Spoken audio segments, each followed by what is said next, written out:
just before the evening's presentations on the Movie Network. It's Wall Street Perspective at 7:45 weeknights here on WWHT. It don't matter to me if you really feel that you need some time to be free, time to go out searching for yourself. Oh, keep your fire to go to fire. Close we are to winter season. Let's go to a videotape show of what happened tonight. The exhibition season gets underway. The Islanders and Philadelphia Flyers. For the rookies, you know it's a matter of gotta show all, gotta get in there.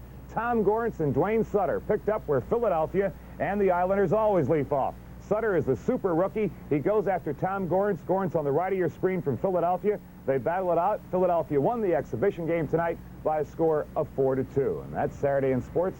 I'm George Michael. Gil? Without a loss, they beat Minnesota 6-4. Let's go to the videotape. Tonight's game in Philadelphia. Flyers in the home white, Minnesota in the dark. It's 3-3 in the third period, and here's round one between Mel Bridgman of Philadelphia in the light and Paul Schmier of Minnesota. And they smear each other. They go at it right there. 3-3. Islanders have not done anything themselves in this third period. Now we got a fight at the blue line. Bobby Bourne and Dean Turner. And Turner got in at least one very good shot. We don't know what precipitated this. It was behind the play. And Turner, who has been a feisty guy all night long, gets into it with Bob Bourne. And they will both go for fighting majors the way it appears. And so, with 10:01 remaining in the hockey game, the score remains Colorado 5 and the Islanders 4. Nystrom forechecking in. Howitt's in there deep. Henning comes down to help out, beating Howitt to Nystrom in front. He's well covered. Henning trying to tee it up. Backhander by Nystrom off the leg of Ramage. Penalty coming up against the Rockies. Well, no, against the Islanders as play carries on, and meanwhile another fight. Howitt and Mike McEwen in the corner. Howitt and Mike McEwen with a scrap over there in the corner. The penalty, first one at least, coming up against the Islanders. And Howitt got in a good left hand against McEwen as they both fell to the ice. So a lot of frustration coming out on the part of the Islanders in this contest, with things just continually going against them. And when we sort out these penalties, it would appear to be probably 7-5, and I'm not sure who gets the original two, but the signal was clearly against the New York Islanders. So with 7:43 remaining in the hockey game, Colorado made it 19 in a row without a loss. They beat Minnesota 6-4. Let's go to the videotape. Tonight's game in Philadelphia. Flyers in the home white, Minnesota in the dark. It's 3-3 in the third period, and here's round one between Mel Bridgman of Philadelphia in the light and Paul Schmier of Minnesota. And they smear each other. They go at it right there. 3-3, but here comes Kenny Linsman. Beats Milosh, it's 4-3 Flyers. 2 minutes later, here... With McNabb. McNabb can't get the pass in front. Poke to the corner, Secord on it. Back to Bourne.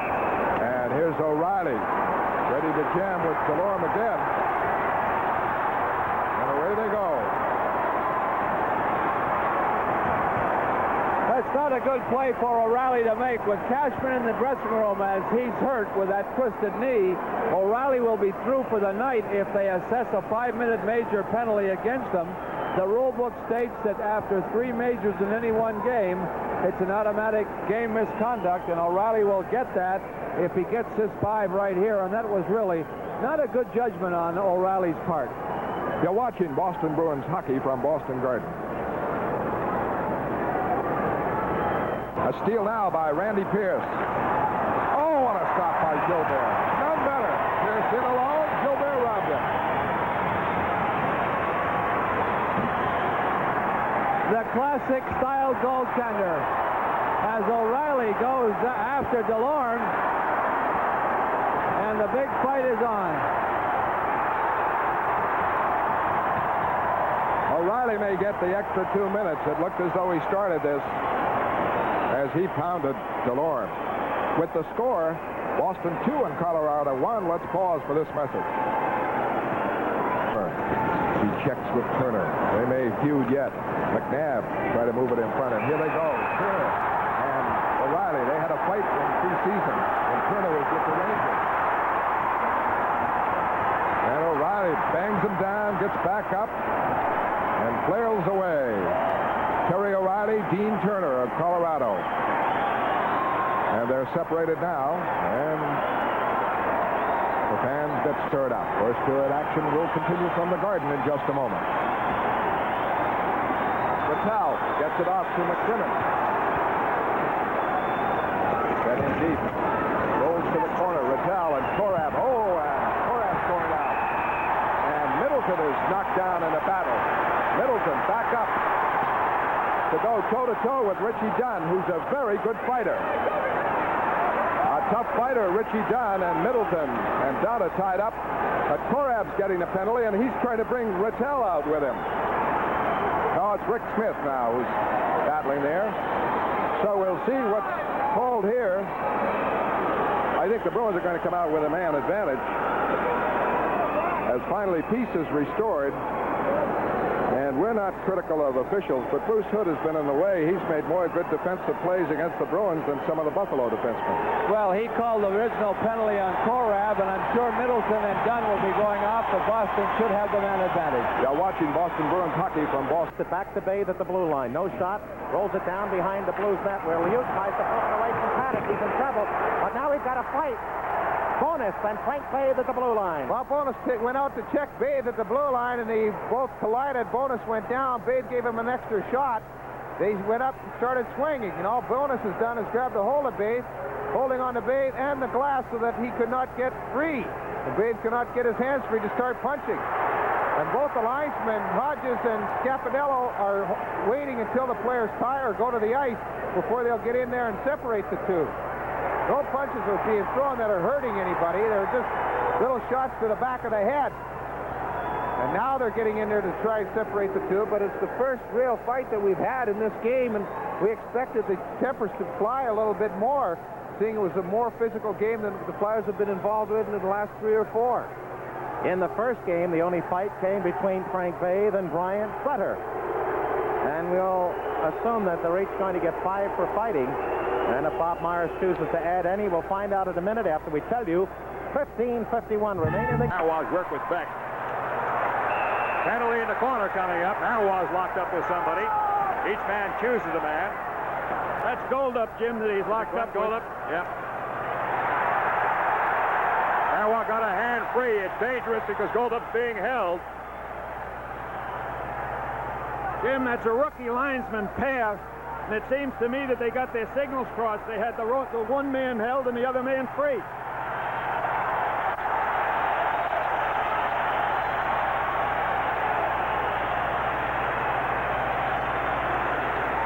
Breaking the action. Score. Rangers 4, LA nothing. Deflected by Pozniak. 58 seconds on the Nordique power play, and they're sustaining and keeping the Flyers tight in their own end. Back to the left point. We've got a fight on the far side. Hoganson, and going in there was Pozniak to try to break them apart, and then broke off fearing third man in rule. Paul Holmgren, as Hoganson was going along the boards, took a slash at the player and got him around the arms, and Hoganson just turned around as Holmgren was looking for the puck, grabbed him, started throwing him down, and then jumped on top of him, but the linesmen were in very quickly. No punches were thrown, but I think that Hoganson wanted to make sure that the Flyers will not get away with anything, or try not to, and set the precedent. But he took a shot. He took a shot at him as Holmgren and Hoganson were racing for the puck. Hoganson won the fight. Holmgren slashed him right across the shoulders. That's when the Quebec player turned around and grabbed Holmgren, threw him to the ice. Then quickly the linesmen were in to separate the two. He's trying to get his team get a little pepper. They are on the wrong end of a 4-0 score and not playing very well. Narwaz and Goldup, and Rod Gilbert predicted it. Gilbert said that he thought Goldup gave him a cheap shot before, and it might happen again. Well, we got inside information on that one, but it might cost the Rangers.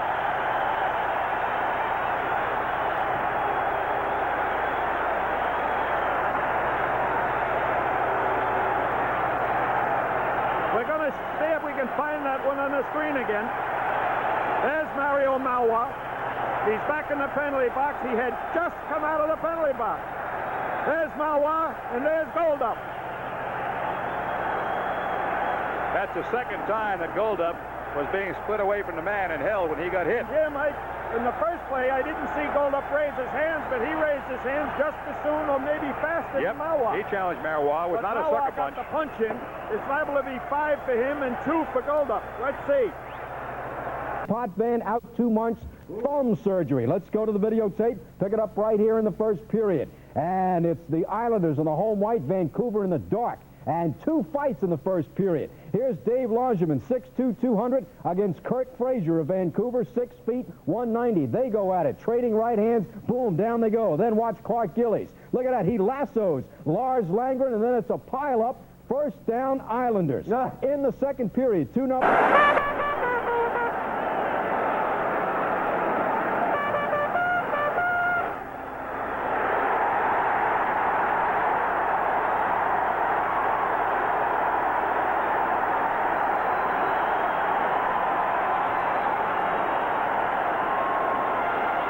I said he was a tough kid. He just proved it. While you were away, Ed Hospodar and Laurie Boschman got into it. Boschman took the first shot, and I think that was the last one he threw. Meantime, Toronto had already been called for a penalty. It might not have been the smartest time for a Ranger to get involved, but he didn't throw the first one, Bill.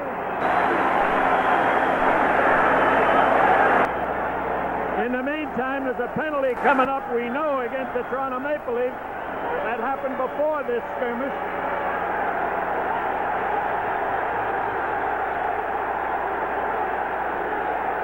Look out.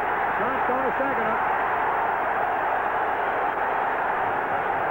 There are a couple of battlers. Sagan brought a reputation with him, and Johnstone's been around for a while.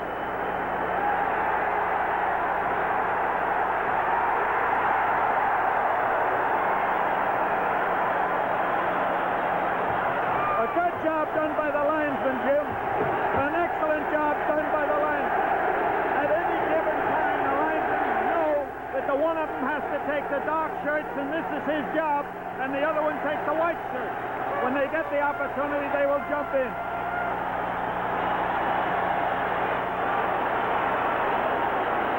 To the crowd, and play is called. 32 seconds remaining, and now a fight breaks out. Darcy Rhoda and Rick Lee. Rhoda all over Lee, had him at his mercy for a moment. Lee was off balance.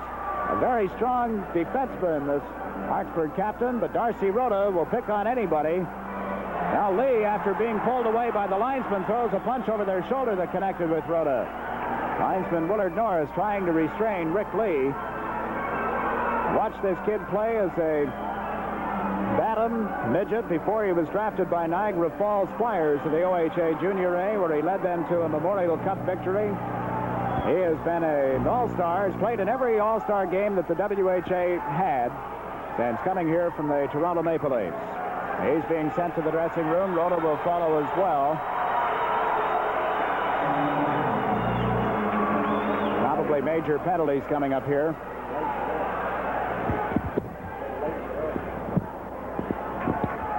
We have only 30. For Kelly, and it's blocked off at the last second by Langeman. To the point. Bay, the rolling puck shot. Tipped behind the net by Barber. By Bridgman. He tries to center again. Blocked off by Langeman, and a centering pass to Langeman and Bridgman.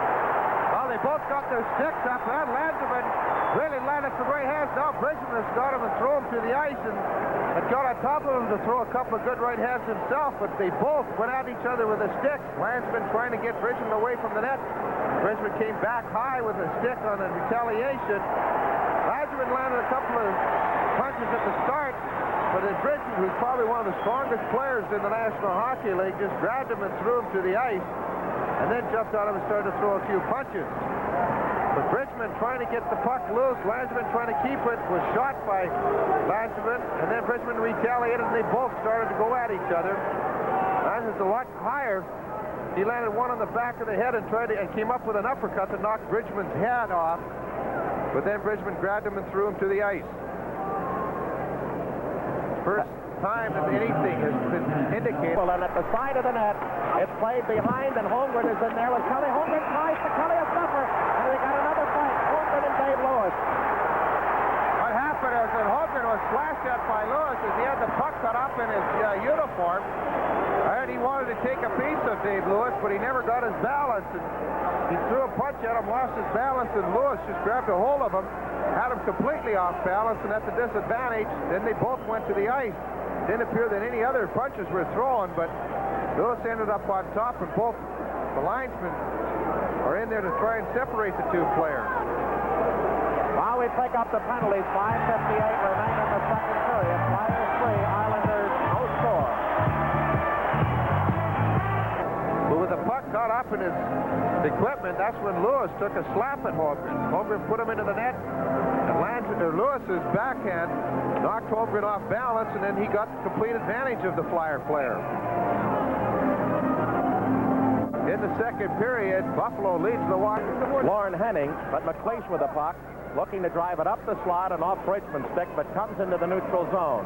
Paddock out there along with McLeish and Bridgman as the puck comes back in the Flyer zone to the right of Peters, and we're going to have Dupont going at it with Henning. Or Howard make that. Well, Howard's been running around trying to get something started, trying to fire his teammates up with a lot of body checks and a lot of shots, and Dupont's out there, and he thought he would have to take a shot at Howard, get him away, and now they're both wrestling. No punches have been throwing. But both of them are still on their feet. Now Howard's got a left hand on it, but they're Sticko and Bayshard are going to wait until the two get down the ice, and they have fallen to the ice with Howard on top of Dupont. That's when the linesman will get in there and separate the two. But Howard has really been trying to fire up his teammates throughout the contest, laying checks on, trying to get something started, a tussle here, a jab here, but he hasn't been too successful. Now he and Dupont have been going at each other. And they'll be going off, and I imagine Wally Harris will be calling majors. Well, we've got a final score before we break. St. Louis 5, Montreal 3. 5:28 remaining here at the Island. It's the Flyers 5, the Island. Riskowski, he tried to clear it. Weir holding it in. He and Preston bump again. Puck is taken by Scott Campbell. As we have Weir and Preston tied up with one another along the far boards. Now we have Preston jumping Wally Weir. Tries to wrestle him to the ice. Preston landing a right hand. Weir fighting back. Weir landing a right hand on Preston. Now Al McLeod jumps in there for the Arrows. Now somebody trying to get McLeod. That's Tardif. Here comes Riskowski over for the Arrows. Now we have Lukowicz and LaRiviere pushing and shoving. Preston and Weir were tied up. Weir was giving Preston a rough ride. Rich got loose, tried to land a right hand. Then Weir got loose and started flailing away with his right hand and put Preston to the ice, and Al McLeod had to come in, and I think Al McLeod is gone for the hockey game, as now they try to separate Weir from Preston, and they get that done. Now Preston lands a right hand over the top of the linesman. They're still wrestling around down on the ice. Weir tries to get up. Now Weir, as Riskowski says something to Weir, Wally Weir really upset. Terry Riskowski skates by Weir, and now Weir says, "You jumped me from behind." And now Weir really playing the role to the crowd. Terry Riskowski has something to say to Weir, and Terry is pointing to his temple as if to say, "What, are you crazy?" Weir doesn't want any part of Riskowski. Now Preston tries to get back at Wally Weir. Weir standing there really putting on a show for the crowd. Now some debris being thrown out on the ice. Now Weir heading toward that Quebec bench. Down to 5:01, and Weir had Preston in a headlock along the boards. And they're taking Weir to that Nordic bench, and Preston's going off to the box here. It'll be interesting. Ken Nilsson, the Jets clear it back to goaltender Gary Bromley. 1:22 left in this one. Now Tonelli and Dunn push and shove, and they bring the sticks up. Tonelli and Dunn stand there, drop the sticks and gloves, and here's John Tonelli and Dave Dunn. Now Tonelli throws a left, Dunn a left, they both miss. Now Dunn lands a right hand, Tonelli has a hold of him. Tonelli lands a right hand and another one in an uppercut. An uppercut to the midsection by Tonelli. Dunn throwing an uppercut, lands another one on Tonelli's head. They go to the ice, Tonelli on top. They have each other in a headlock now. Dave Dunn and John Tonelli, and they both landed some heavy blows, but we'll give a slight decision to John Tonelli. He got the first 3 shots in, and now the linesman tried to separate John Tonelli from Dave Dunn. And while they try to do that, we'll take a little pause here. And now Tonelli gets up, and Dunn and he have been separated from the summit. This is Houston Aeros hockey.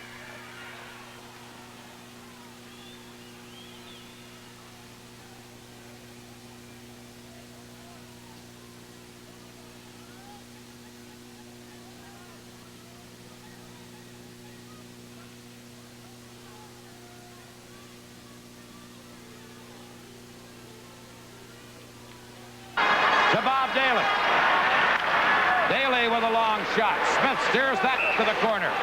And now play call back, and Gillies and Holmgren are going to get penalties, and they're going to go after each other. Paul Holmgren and Clark Gillies. That's a heavyweight bout if there ever was one. I'll say those are two of the toughest guys in the league, and Clark Gillies and Paul Holmgren, both the leaders of their hockey club, getting a little upset with one another and going after each other. And the linesmen don't want to get in between those two right now, I'll tell you. Now as they fall, in come the two linesmen, Leon Stickle and Ron Finn. Both Holmgren and Gillies were going to get a penalty anyway. They must have said, what the heck, let's make it worthwhile. Comes Beaton down right wing, 2-on-1, moving in with Turkowitz, a shot! Oh, poked wide by Turkowitz, rebound, centered out in front. Loose puck, covered up, and play is called as now we have Connor and Beaton. Beaton drops the stick and gloves and throws a right at Cam Connor. Connor trying to fight back, the linesman in there. Now it's not Beaton, my mistake. That may be Pat Westrom. Is that Westrom in there? Or I didn't get the number. That could be Bilodeau.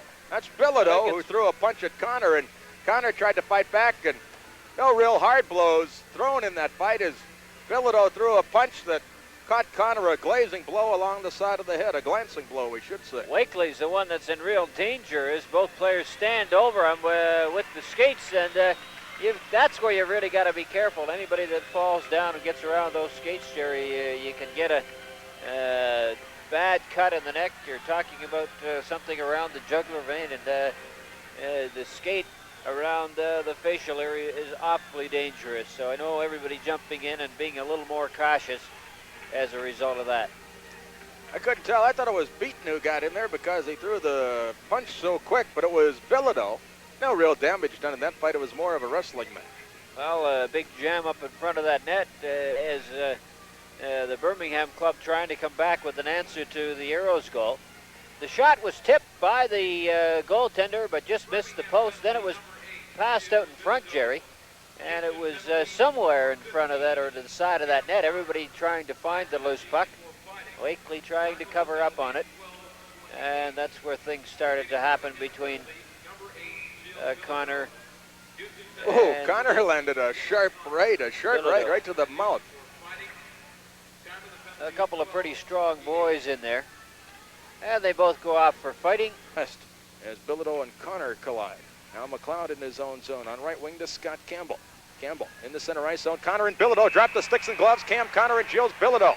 Connor and Bilodeau wrestling over at the Arrows bench. Connor lands a right. Bilodeau a right and flails away. Connor and Bilodeau toe-to-toe, landing right hands. Now Connor ties him up along the boards. Bilodeau starting to go down. Connor on top.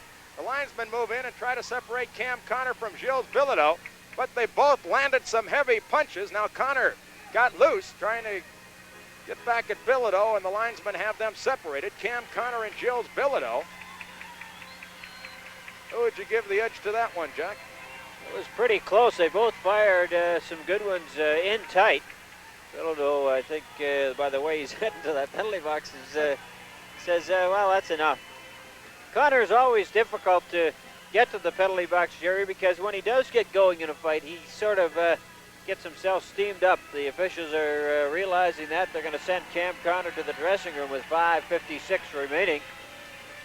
And so that can be cooled off. It started over by the Arrows bench. They started tugging at each other and really just holding on until one of them could get a chance. They both landed quick blows right away. Connor, I think, got a better shot in there right away, but then just tugging back and forth, and as they were throwing them, they were almost defending with their holding arm at the same time. But they did Connor land a couple of dandies.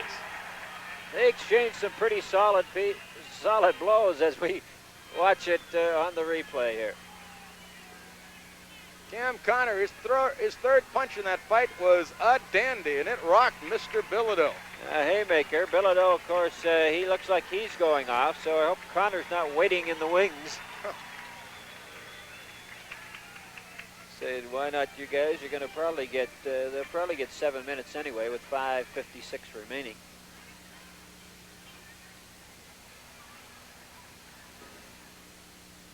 Just watching the replay here. Yeah, if you don't hear anything, we're enjoying the... I'll tell you what. Cam Connor can throw them. Off his skate, it's picked up by Westrom.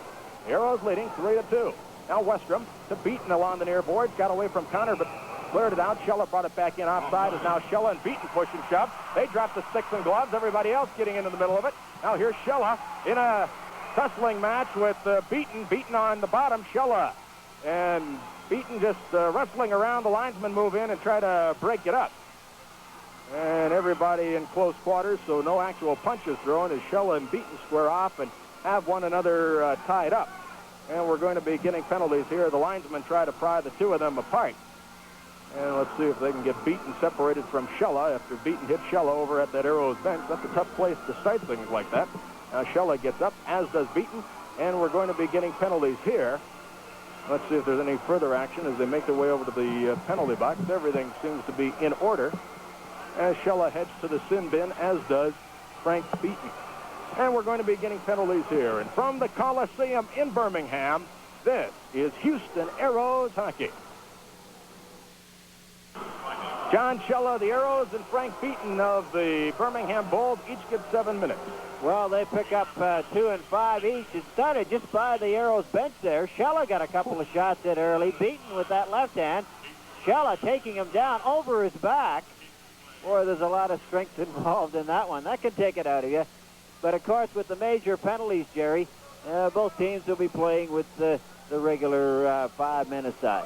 10:41 of the second period, the time of the penalties. Schella and Beaton, high-sticking minors and majors for fighting. Jerry Druppier bringing the sticks up. Play goes right on. Urbano and Ruskowski drop the sticks and gloves, and here's Terry Ruskowski landing a right on Urbano and another right. Ruskowski flailing away with the right hand. Now the linesmen move in and try to separate Urbano and Ruskowski. Now Urbano throws a right hand, hits the linesman, hits him again. And they go to the ice. Now the linesmen try to pry Urbano and Ruskowski apart. As we told you, those linesmen have a tough job, and they're trying to pry apart a couple of hard-nosed competitors here. Terry Ruskowski of the Arrows and Steve Urbano of the Bulls, and now Ruskowski lands a right hand as they get loose. Now Urbano has a hold of Ruskowski's sweater, trying to get it over his head. The linesmen trying to pry Urbano and Ruskowski apart, have them partially separated. And now they're totally separated, and we're going to be getting more penalties here as Steve Urbano and Terry Ruskowski went at it off to our right in the Birmingham zone, and we're getting penalties here for sure as Ruskowski and the linesman talk it over. I think Mickey Jasko may have taken a couple of shots to the head by Steve Urbano as Urbano tried to get a poke or two in at Terry Ruskowski. One thing, Ruskowski didn't have to fire it through that helmet because Urbano's helmet had come off. Ruskowski getting a couple of quick ones. There isn't anybody quicker with the shots there than Ruskowski. He's the quickest in the league, but of course you're going against pretty good odds when you've got a 6'1", 200-pounder standing there facing you. We're going to be getting penalties here from the Coliseum in Birmingham. This is Houston Arrows hockey. There's a possibility he may have gone if he didn't get. I'll tell you one thing: if he didn't get it for pulling the hair, we know what he got it for, because hitting a referee is not exactly a good part of the action, and he fired a couple that. That's why that job of the referees, Jerry, is awfully difficult. You get both guys in there swinging blindly, and you can get one. Linesman